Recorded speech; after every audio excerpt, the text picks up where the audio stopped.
My mama always told me that if you have nothing nice to say, don't say anything at all. However, she also didn't have to make a disappointing reads video.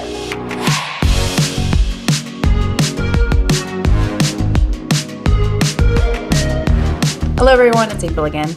We're going to be talking about my 5 most surprising reads and also my 5 most disappointing reads, because I didn't really feel like making 2 separate videos for these things. So basically, I'm going to do a surprising read first and then a bad one. And we're going to switch off until the end. For my first 2022 surprising read, I Think I Might Love You by Christina C. Jones. I've never read a Christina C. Jones book before and don't usually like contemporary romance, but this one had me rolling. There's a scene where they're like farting, where he's like farting in front of her, and I just like, I love humor like that. And I loved it. The first disappointing read that I have is Romancing Mr. Bridgerton by Julia Quinn. I loathe Colin. Loathe him. He actually made me DNF this book. He's just so smug and pompous, and I just, I cannot stand him. Penelope Featherington, she deserves better. And I really hope that the Bridgerton Netflix series does him way better. I have a feeling that they will. My second surprising read of 2022 is The Charm Offensive by Alison Cochrane. I, again, don't really like reality TV or anything like that, but this one surprised me. It had so many good things to say about anxiety and sexual orientation and preferences and so many things. I just ended up loving this, and I also just read her second one and I loved that one as well. Like, Alison Cochrane can almost do no wrong. Both of them 5 stars. The second disappointing read that I read was When Night Breaks by Janella Angeles.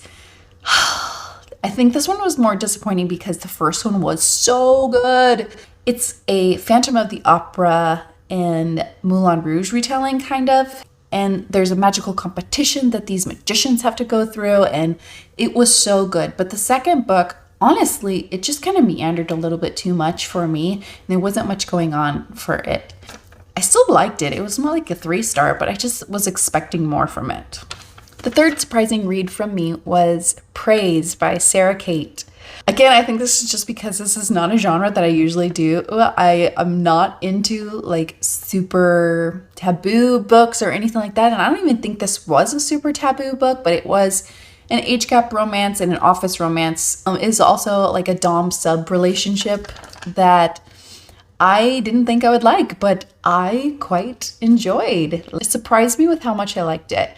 And it definitely was a 5-star read, and the words, "Yes, sir," every time I hear it, it makes me think of this book. The third disappointing read, this breaks my heart. Breaks my heart.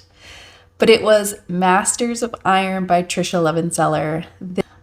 What made it disappointing for me was actually what I liked about it, the first book.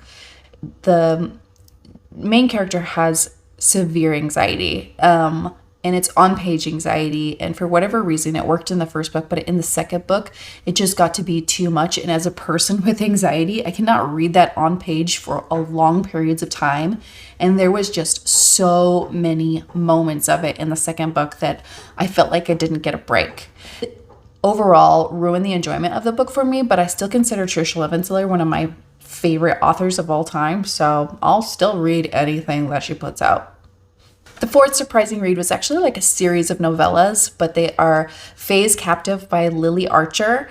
I picked these up on a whim, and I was just pleasantly surprised. These had me cackling so much. In the second book, there's like a crude unicorn that is not what you expect, and I just loved it. I loved the caveman-esque feelings of the hero, and yeah, this one just feels like it should have been all one book. They're just very short novellas and almost like scenes of the book, and I was eating it up. I read the first 3 books, and the second 3 books actually follow a different couple, but their couple that was like the snarkiest and the most fun in the first book. So I really need to keep going with this series.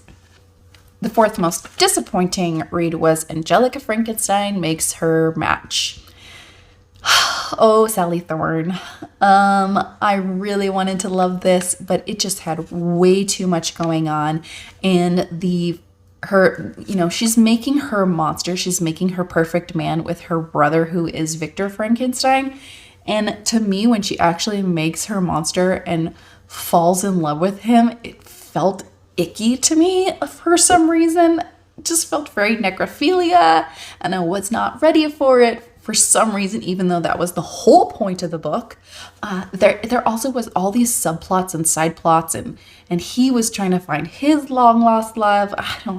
It was all over the place, and all I really wanted was like a straight and forward Victorian romance that was a little paranormal, and I got so much more than that.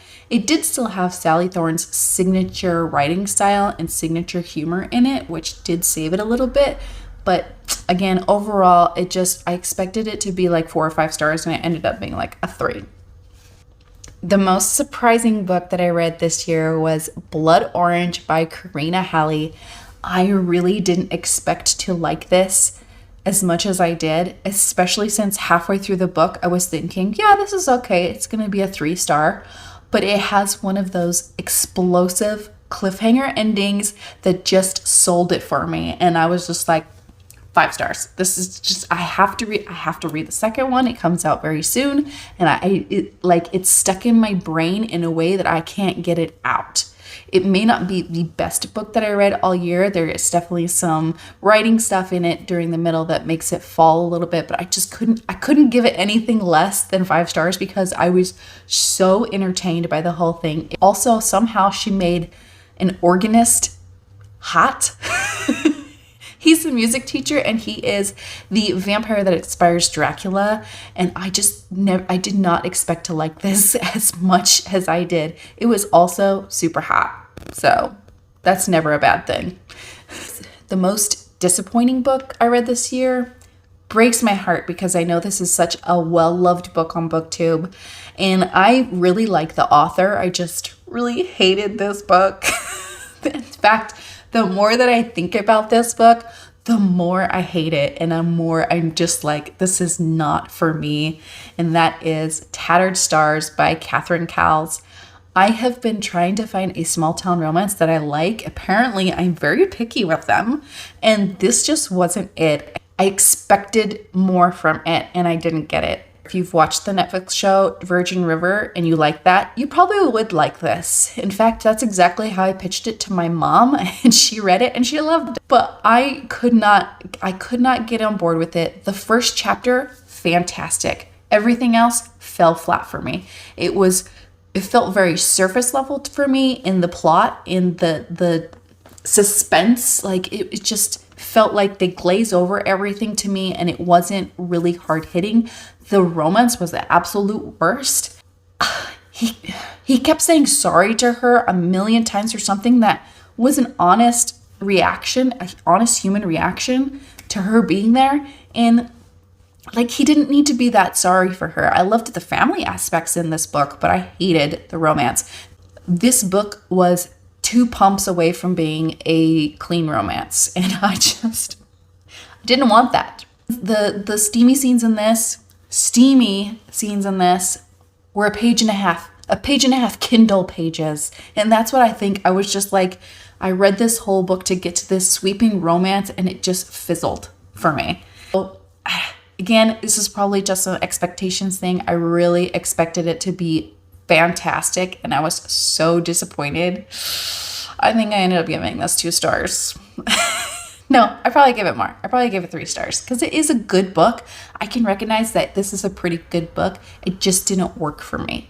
So those are my surprising reads and my disappointing reads of 2022. Were you shocked at all? I've probably talked about some of these before. I definitely have probably talked about my disappointing reads before, even though I don't like to get super negative. I really try to do like a constructive criticism sandwich, but the ranting comes out a little bit, and I'm sorry. If any of these are on your surprising or disappointing list, let me know. Or if you think they shouldn't be. If you want to change my mind, you can also let me know that, but I don't know. At this point, I think I'm pretty set in my ways. Have a great day, and I'll see you later. Bye.